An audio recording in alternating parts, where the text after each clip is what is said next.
Estamos de vuelta aquí en Infoanálisis Fiscal. La pregunta del doctor Ritter. Sí, muy interesante y me da oportunidad de explicar. Las investigaciones, como dije al inicio, inician con un informe de auditoría de la Contraloría. Ese informe, por lo general, debe venir con un monto cuantificado de la lesión.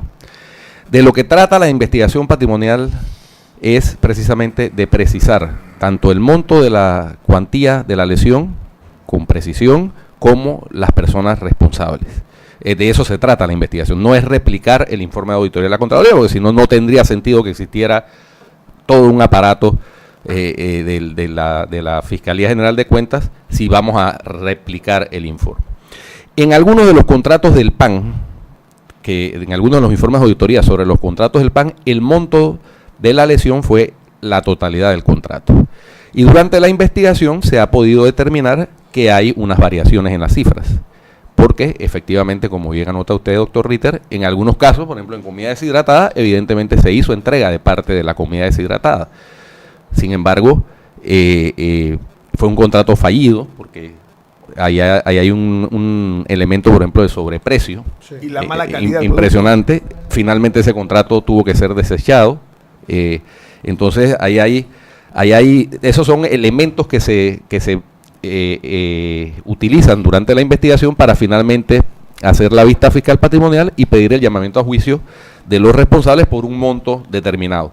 Ese monto puede variar durante el juicio, porque si los abogados de las personas demuestran efectivamente que ese monto tiene que ser descontado con documentación sustentatoria de que fue entregado, entonces variará. Sin embargo, el monto original que nosotros estimamos para iniciar la investigación es el monto que viene en el informe de auditoría. Pero también durante nuestra investigación ese monto puede variar para arriba o para abajo, porque en ocasiones varía para arriba también. Se determina que ha habido una mayor afectación que la que estimaron los auditores de la Contraloría o una menor. De manera pues que eso al final, en el proceso de cuentas, incluso el Tribunal de Cuentas puede también hacer variar en su decisión el monto de la responsabilidad, dependiendo de los elementos probatorios que se aporten durante el proceso. Muy bien. ¿Alguna otra cosa, señor Murgas? No, bien. Fiscal, no se nos vaya, que vamos a tocar el tema del puerto del PSA, señores, porque este es un contrato que originalmente, cuando esto se da, el doctor Miguel Antonio Bernal lo demandó, que era decía que la norma había sido ceder tierras estatales mediante fórmulas ilegales, fue lo que dijo el doctor Bernal. Ahora se acaba ayer lo vi en Telemetro, no sé si ustedes lo vieron, o en un canal de televisión, no estoy seguro, donde dice que no es un camarón, que son dos camarones. El primer camarón cuando se hizo la concesión y esta hora que se ha dado.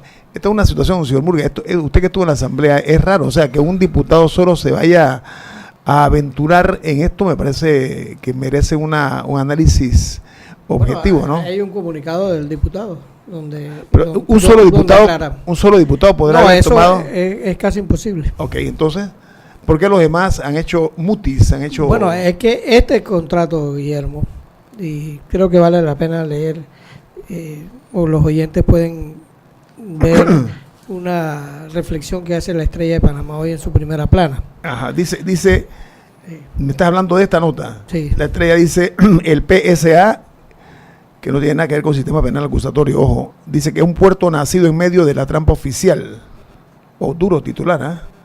Y añade cuestionada concesión en el lado pacífico del canal, y que mediante la ley 2 de 10 de febrero de 2015 se otorgó la concesión para la explotación de la cuestionada instalación portuaria. Ahí se habla de un señor Lieberman, que yo lo he escuchado ese apellido sonar varias veces, un hombre muy influyente en casi todos los gobiernos de este país. Atención. Dice que en mayo de ese año, 2015, el catedrático universitario Miguel Antonio Bernal presentó una demanda contra la norma, alegando, dice la Estrella, contra la norma alegando que se había cedido tierras estatales mediante mecanismos ilegales, pues todas las compañías pertenecían a las mismas personas, las cuales tienen relaciones personales con figuras del gobierno. Eso en el 2015. Ya de hecho ahí crea una situación con un tufillo a algo doloso, ¿no? Y después dice la Estrella que el proceso ilegal que avaló el Estado mediante un contrato ley, argumentando que la concesión de PSA para la explotación del terreno que se convertiría en una instalación portuaria a la entrada del canal en el lado pacífico de la vía acuática ha sido cuestionada desde su aprobación. Las denuncias presentadas por este tema han sido resueltas por las instancias correspondientes. Las tierras fueron cedidas a un señor de nombre Samuel Lieberman, quien posteriormente las cedió a su hijo Guillermo Lieberman. Este, según publicó la Estrella de Panamá en su momento, fue donante de la campaña presidencial de Juan Carlos Varela. Ahí está pues lo que dice la Estrella de don Rubén. Bueno, no es delito ser donante. Lo que pasa es que PSA ya había incumplido un contrato que tenía. Ya lo había incumplido. Entonces, incumplido. Sí. Entonces, también se había asociado Panamá. Ninguna compañía extranjera puede tener territorio en Panamá. O sea, que sí, entonces ellos tienen que ver, uno de los socios tiene que ver con Singapur, con el gobierno de Singapur. Entonces, estas son las cosas que siembran dudas. Pero yo pregunto, ¿por qué antes no saltó la liebre, doctor? Porque Bernal fue el único aparentemente que el doctor Bernal. Nos está pasando lo que pasó en Nicaragua. En Nicaragua, ¿por qué se da el escándalo?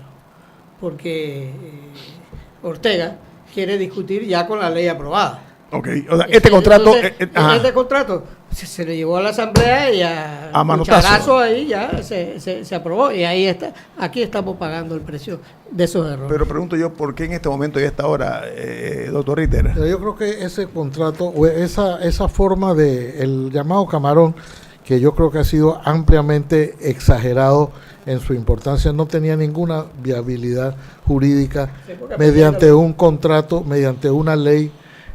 Derogar un contrato con la nación. Eso no tiene ninguna viabilidad jurídica, eso se cae en la primera demanda de inconstitucionalidad. Si por eso dije, a esta hora, ¿por qué a esta hora? Pero yo creo que se ha exagerado, primero porque es una manera de seguir desprestigiando llamar la atención a la Asamblea en cuanto a los medios se refiere. Esa es la pregunta. Pero eso ya es como pegarle a un borracho. Lo que a mí me parece que está ahí detrás de eso, es que fue la manera que encontraron, por las razones que fueran, no estoy diciendo que fueron razones altruistas, pero por las razones que fueran, era llamar la atención sobre el contrato mismo. El de 2015. Porque yo creo que nadie se había enterado, o muy poca gente sabía de este contrato, hasta que trataron, mediante esa argucia legislativa, de meter un artículo en una ley que no tenía nada que ver con eso, que lo único que ha hecho es llamar la atención. Pero yo creo que el enfoque ha sido equivocado. El enfoque que se le ha dado es que un diputado caprichoso, Ayala, creo el apellido, ¿no? Ayala decidió introducir a última hora un cambio en una ley que no tenía nada que ver para derogar un contrato. Eso nunca tuvo una posibilidad. Pero si la intención era llamar la atención sobre el contrato mismo, el objetivo se logró. Los focos sí.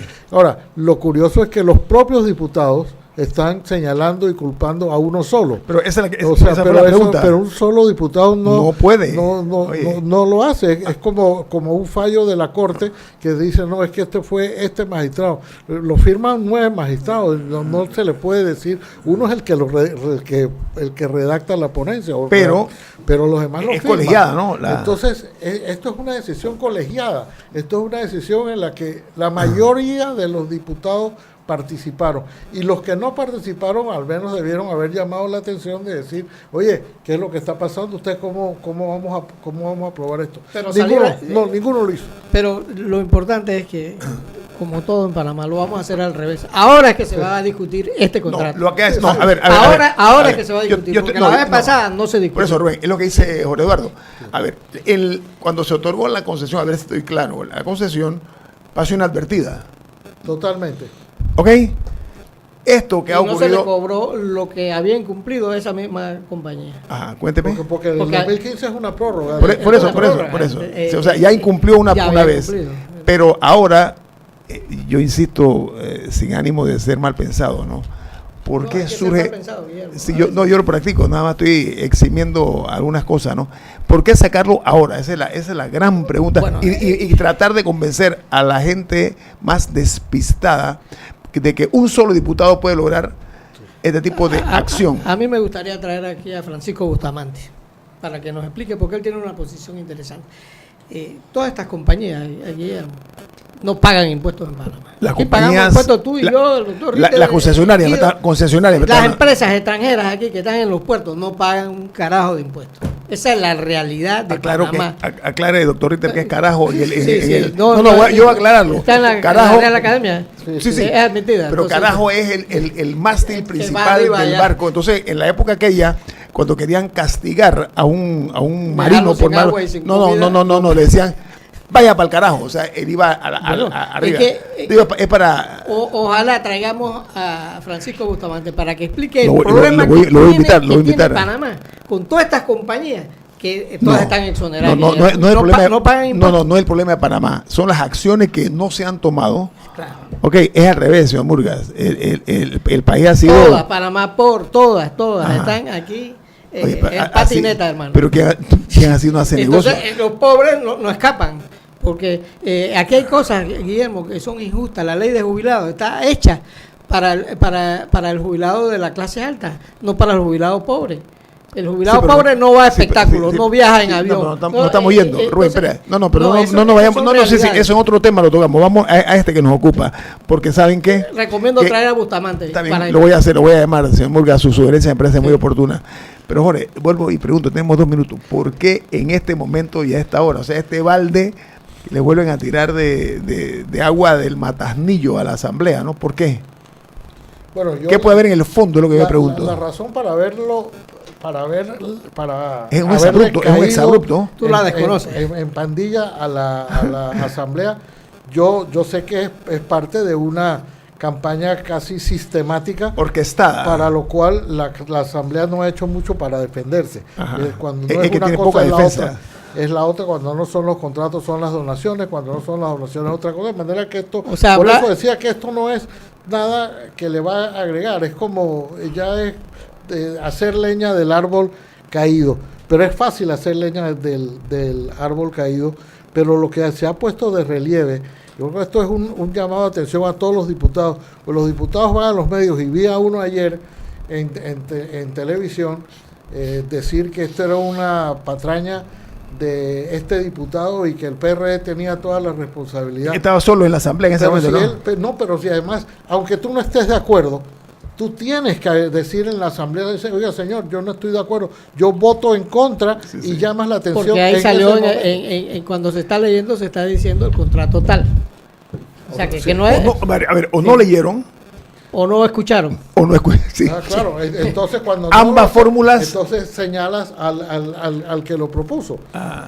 Y yo creo que eso, yo no lo voy a defender, advierto, yo no sé cuáles son las intenciones del diputado Ayala. Un tipo desconocido hasta ahora. Yo conozco a Ayala o Osvaldo Ayala, el músico. Pero ningún diputado pedido Ayala jamás había escuchado yo. Esto ha sido ampliamente exagerado y se ha señalado, se han singularizado la responsabilidad cuando en realidad aquí hay una en la asamblea misma, en la asamblea, claro. De la asamblea. Okay, aquí termino.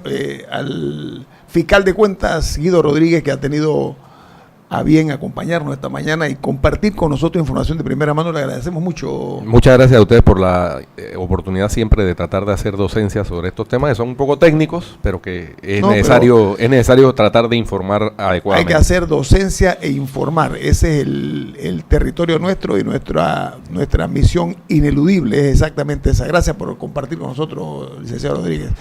El equipo de Infoanálisis. Por Eduardo Ritter. Rubén Murgas. Guillermo Antonio Gámez, nos vamos. Gracias.